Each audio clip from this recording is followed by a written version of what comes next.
میرا شو 8 بجے نہیں ہے، کیونکہ آج کل سینسرشپ بہت زیادہ ہے، تو لائیو شو پہ پابندی ہے، تھوڑا پہلے کرنا پڑتا ہے، اس لیے جلدی جانا ہے۔ تو بہت شکریہ ڈاکٹر نصر شاہد صاحب اور عبداللہ ملک صاحب۔ ڈاکٹر نصر شاہد صاحب نے آپ کو اپنی موومنٹ کے جب اغراض و مقاصد بنائے تو انہوں نے یہ بھی آپ کو بتایا کہ 1994 میں یہ پاکستان سے گئے۔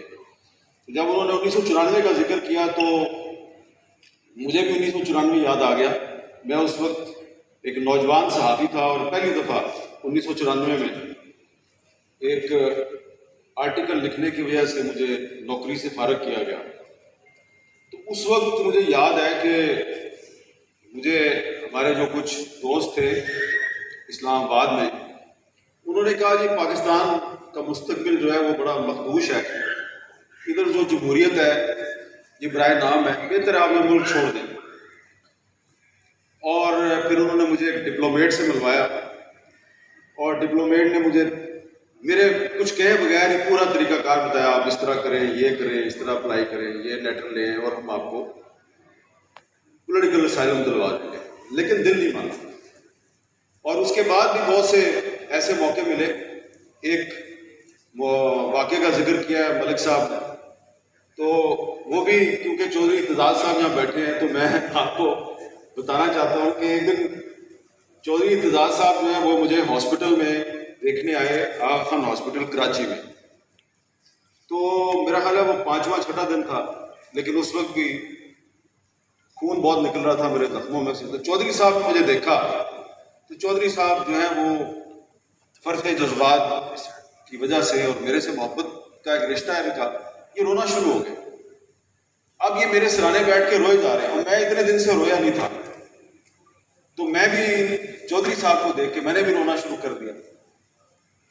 تو جب چودھری صاحب چلے گئے تو ڈاکٹر آیا، ڈاکٹر نے کہا یار آپ 5-6 دن نہیں روئے، تو اب آپ کیوں روئے؟ میں نے کہا جی وہ چودھری صاحب رو رہے تھے، تو میں اس لیے رو رہا تھا کہ چودھری صاحب رو پڑے، تو باقی تکلیف کی وجہ سے میں نہیں رویا۔ اس کے بعد انہوں نے مجھے کہا کہ آپ کو ہم نے یہ بتانا ہے کہ کچھ ہم پہ ذرا پریشر ہے، تو آپ کے لیے ایک ایئر ایمبولینس آئی ہے یو اے ای سے، وہ لینڈ کر گئی ہے کراچی میں۔ اب ہم آپ کو 2 گھنٹے میں ادھر سے لے کے جائیں گے اور پھر خدا حافظ، اب آپ کا باقی علاج جو ہے وہ باہر ہوگا۔ میں بڑا حیران ہوا، میں نے کہا کہ ایسی کون سی ٹریٹمنٹ ہے جو آپ نہیں کر سکتے اور وہ باہر ہونی ہے؟ انہوں نے کہا جی کہ 2 گولیاں جو ہیں آپ کی وہ ہم نہیں نکال سکتے، وہ نکلوانی ہے۔ تو اس دوران میں چپ کر گیا۔ تو چودھری صاحب میرا ایک کلیگ جو ہے وہ آیا میرے پاس اور اس نے مجھے ایک چیز دی، ایک دھاگا سا تھا۔ میں نے کہا یہ کیا ہے؟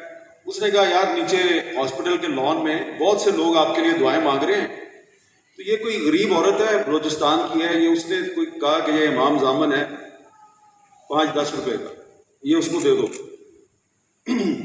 تو میں نے اپنے کلیگ سے کہا ذرا جا کے پوچھو یہ عورت کدھر سے آئی ہے اور اس نے امام زامن مجھے کیوں بھیجا ہے؟ تو وہ واپس گیا اور آیا، اس نے کہا تربت سے آئی ہے، اور وہ کہتی ہے کہ میرا بیٹا جو ہے وہ لاپتہ ہے، تو یہ مجھے پتہ ہے اس کو اس لیے گولیاں ماری ہیں کہ یہ لاپتہ لوگوں کے لیے آواز اٹھاتا ہے، تو اس لیے میں اس کا تربت سے پتہ لینے آئی۔ میں نے فوراً ڈاکٹر کو بلایا، ڈاکٹر انعام پال صاحب۔ میں نے ڈاکٹر صاحب کو کہا ڈاکٹر صاحب میں نے پاکستان سے نہیں جانا۔ کہتے ہیں کیوں؟ میں نے کہا لوگ میرے لیے دعائیں مانگ رہے ہیں، تو میں یہ اپنے لیے دعائیں مانگنے والوں کو چھوڑ کے چلا جاؤں؟ میں نے پاکستان سے نہیں جانا۔ تو یہ میں نے 2 واقعات آپ کو اس لیے سنائے ہیں کہ اس وقت پاکستان میں جو لوگ موجود ہیں، جس میں سے بہت سے لوگ اس وقت آپ کو سٹیج پہ بیٹھے ہوئے نظر آ رہے ہیں، یہ بھی پاکستان سے باہر جا سکتے تھے، ان کو بھی بڑے مواقع ملے، لیکن یہ نہیں گئے۔ انہوں نے فیصلہ کیا کہ ہم نے ادھر ہی رہنا ہے اور ادھر ہی اسٹرگل کرنی ہے۔ اور میں ایسے بھی لوگوں کو جانتا ہوں جو آپ کی طرح پاکستان کے حالات سے پریشان ہو کے آپ پاکستان آئے ہیں، تو بہت سے لوگ باہر سے پاکستان آئے ہیں یہ ریسنٹ پاسٹ میں، پچھلے 5-6 مہینے میں، اور ادھر ہی رہ گئے ہیں، اور ان میں سے کچھ ایسے بھی ہیں جو گرفتار بھی ہو گئے ہیں اور ابھی تک جیل میں ہیں۔ تو یہ ایک بڑی بہادر قوم ہے اور اس میں بڑی ریزیلینس ہے. اور عبداللہ ملک صاحب نے جب مجھے دعوت دی تو مجھے نہیں تھا پتا، ڈاکٹر نصر صاحب کے بارے میں نہیں پتا تھا. تو ملک صاحب نے کہا جی کہ ہم نے سول لبرٹیز پہ اور ہیومن رائٹس پہ ایک تقریب کا اہتمام کیا تو آپ نے ضرور آنا ہے.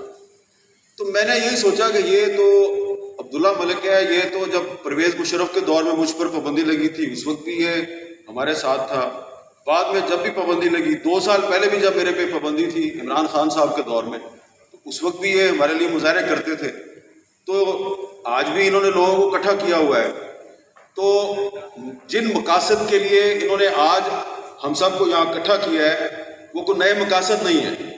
ہو سکتا ہے کچھ لوگوں کے لیے نئے ہوں. جو صورتحال آج ہمیں درپیش ہے یہ ہمارے لیے کوئی نئی صورتحال نہیں ہے، کیونکہ ہم تو اس پہلے بھی صورتحال سے گزرے ہیں.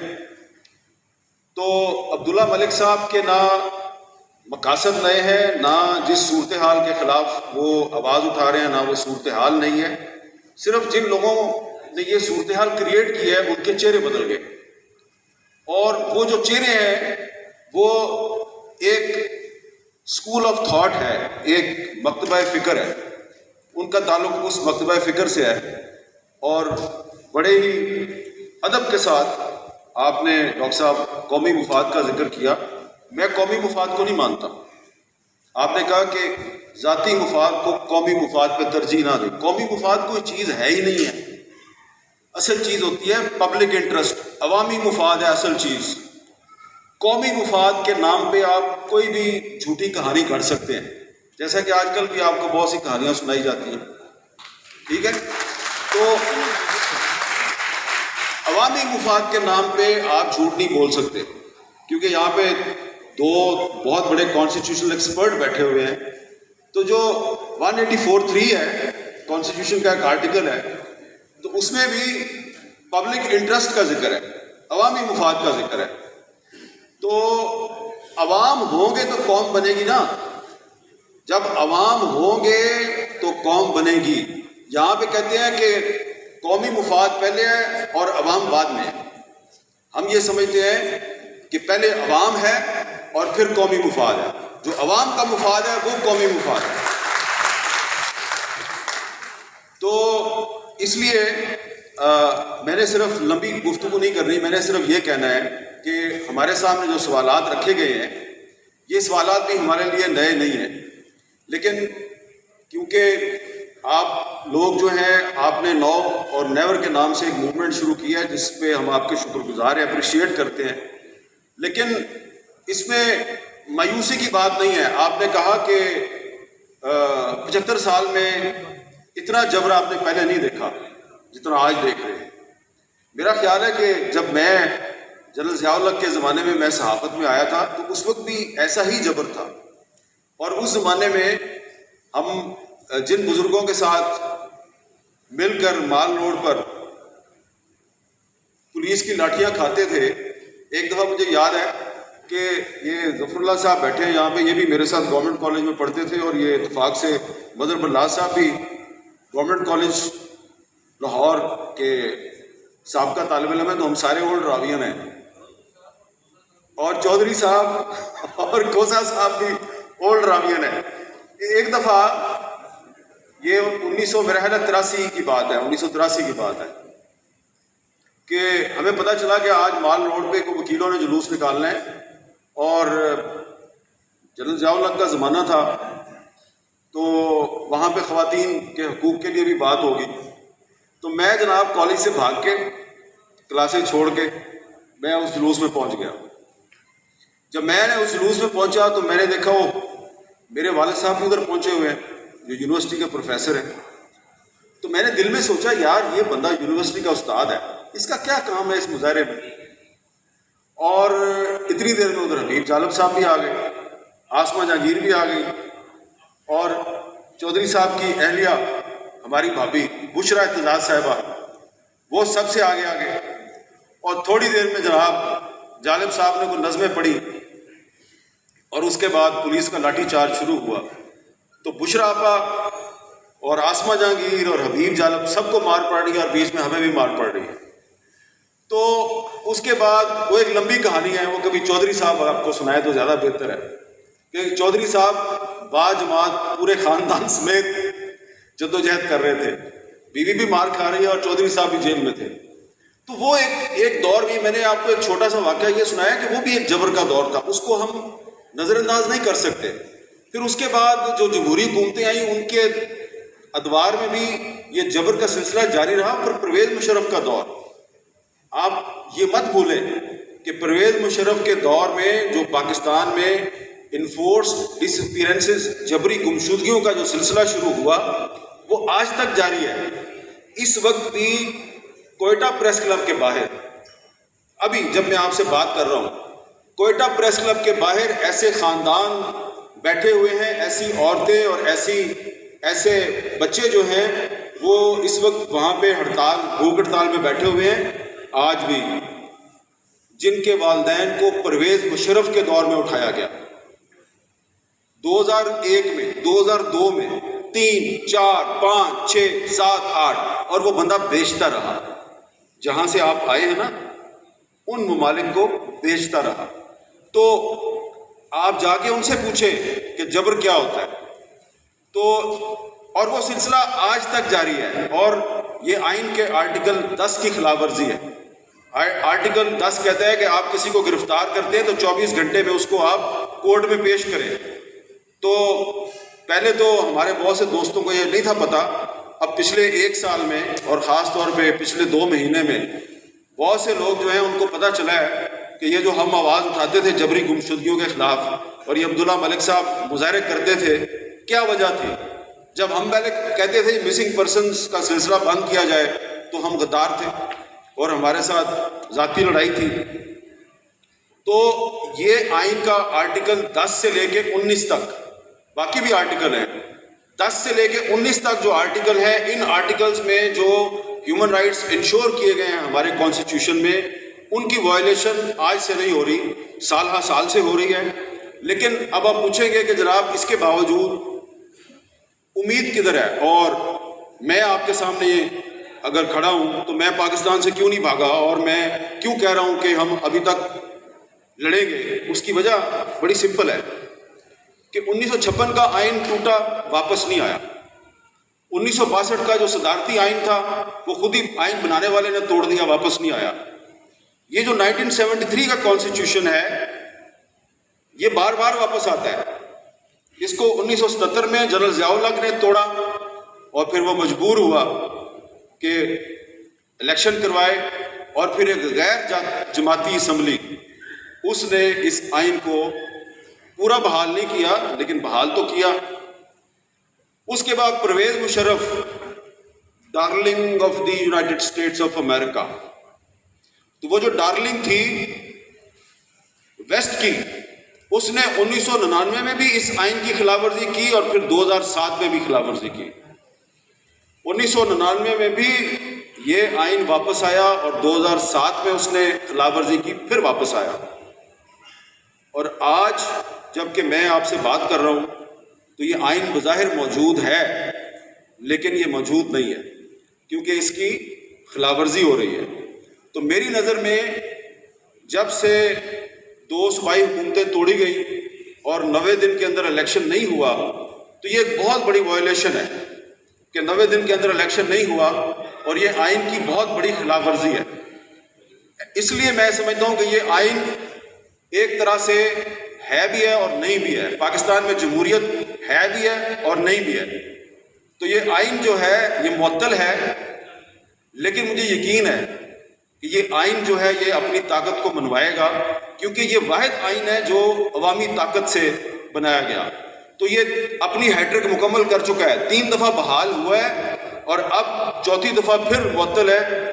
یہ دوبارہ بحال ہوگا، اور جب تک یہ آئین بحال نہیں ہوتا تو ہماری جدوجہد جاری رہے گی. لیکن اس کی بحالی کے لیے صرف میں نے اور آپ نے آواز نہیں اٹھانی.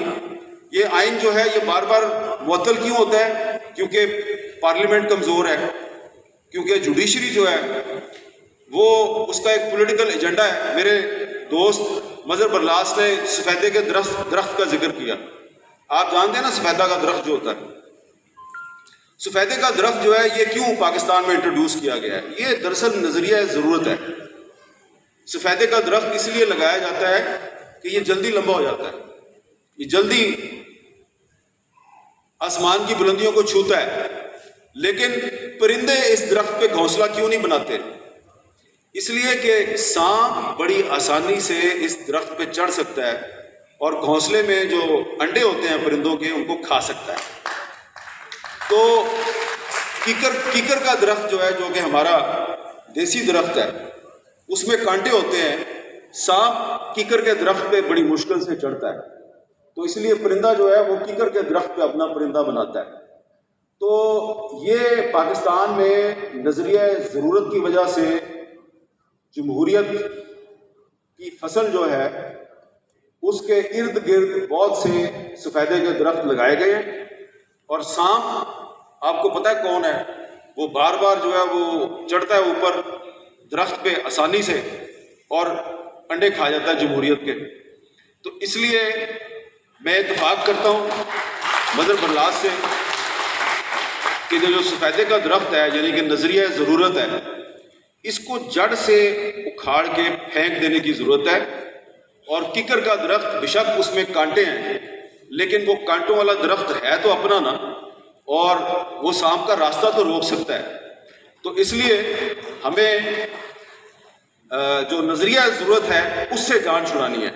تو پارلیمنٹ کو بھی اپنا کردار ادا کرنا ہے, جوڈیشری کو بھی کردار ادا کرنا ہے. جب پارلیمنٹ اور جوڈیشری کردار ادا کرے گی تو اس کے بعد پھر جو میڈیا ہے وہ بھی کوئی کردار ادا کر سکتا ہے. تو اس وقت تو صورتحال یہ ہے کہ جو مشرف کے دور میں پابندیاں تھیں وہ آج بھی ہمیں نظر آ رہی ہیں, جو ضیاء الحق کے دور میں پابندیاں تھیں وہ ہمیں آج بھی نظر آ رہی ہیں. تو جب مشرف کے دور میں پابندیاں تھیں تو اس زمانے میں لائرز موومنٹ بھی چل رہی تھی, چودھری امتیاز صاحب اس کو لیڈ کر رہے تھے, اور ہم بھی ایک موومنٹ چلا رہے تھے, ہم سب پر بھی پابندیاں تھیں. تو ہر جگہ پہ میں حبیب جالب صاحب کا کہ کچھ اشعار پڑھا کرتا تھا, اور اس کے بعد مجھے پیغام ملتا تھا کہ اگلے جلسے سے شعر نہیں پڑھنا, نہیں تو تیرے منہ سے تیزاب چھوڑ دیں گے. میں پھر پڑھتا تھا, وہ شعر میں دوبارہ پڑھتا تھا. میں نے بڑا, مجھے ایک اندر سے نا تسکین ملتی تھی کہ یہ شعر جو ہے نا یہ چبھتا ہے اس کو. تو میں وہ بار بار شعر پڑھتا تھا, اور وہ شعر جو ہے اس میں ایک حبیب جالب صاحب کی پیشین گوئی ہے جو مشرف کے دور میں بھی پوری ہوئی, اور پھر اس کے بعد جب جنرل باجوہ نے پابندیاں لگائی, ان پابندیوں کے دور میں بھی ایک اسلام آباد میں لائرز کنونشن ہوا. تو لطیف آفریدی صاحب سپریم کورٹ بار کے صدر تھے, تو انہوں نے مجھے اسی طرح بلا لیا تقریر کے لیے. میں نے وہاں پہ بھی وہ شعر پڑھا اور جالب صاحب کی پیشین گوئی پوری ہو گئی. تو اب میں وہ شعر دوبارہ آپ کے سامنے پیش کر رہا ہوں, کیونکہ وہ شعر نہیں ہے, وہ حبیب جالب کی پیشین گوئی ہے. اس پیشین گوئی میں صرف ظالموں اور جابروں کا انجام آپ کو نظر نہیں آئے گا, اس پیشین گوئی میں آپ کو پاکستان کا روشن مستقبل بھی نظر آتا ہے. جالب صاحب نے کہا تھا, میرے ہاتھ میں قلم ہے, میرے ذہن میں اجالا, مجھے کیا دبا سکے گا کوئی ظلمتوں کا پالا, مجھے فکر امن عالم تجھے اپنی ذات کا غم, میں طلوع ہو رہا ہوں تو غروب ہونے والا. تو یہ جس